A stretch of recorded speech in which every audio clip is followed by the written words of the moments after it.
আজকে না আর কিছু একটা হয়েছে। হ্যাঁ, তিনি কান্না করতেছে। আমি তো মোবাইল দেখতেছিলাম, তিনি আইসা আমার দিকে এইভাবে তাকাই রয়েছে।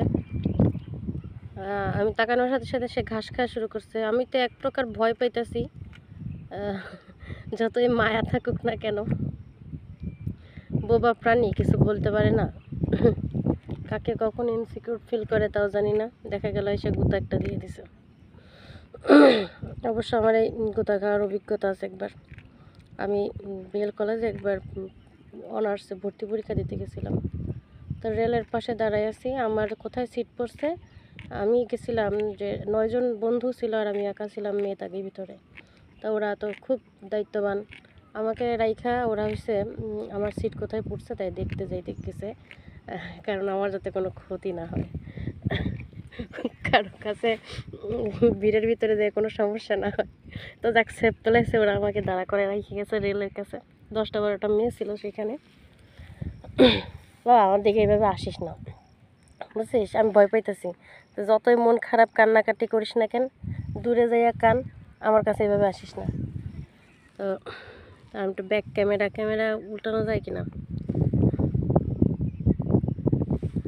হ্যাঁ ক্যামেরা উল্টানো যায় না, তাই হোক।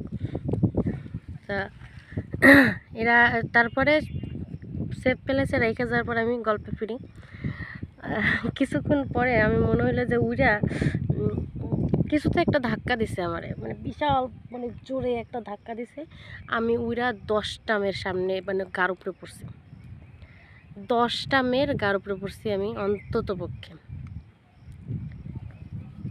সব নিয়ে পড়ছি। পড়ার কিছুক্ষণ পরে আমি রিয়েলাইজ করলাম যে আমারে গরুতে পিছন থেকে একটা ঘাই দিছে মাজার উপরে দিলে। পরে আমি সেখান থেকে উড়ে যাইয়া 10টা মেরে নিয়ে পড়ে গেছি। তো আমি না আসলে ব্যথা পাই নাই এক্স্যাক্টলি, আমি ভয় পাইছি। প্রথম অবস্থায় ভাবছি যে আমি কী দিয়ে কী হয়ে গেল, আমি রিয়েলাইজই করতে পারলাম না। সেন্সলেস হয়ে গেছে এরকম একটা অবস্থা। কিন্তু আমার সেন্স ছিল, মানে মানুষের সেন্স থাকা অবস্থায় সেন্সলেস হয়ে যায় না, সেই রকম।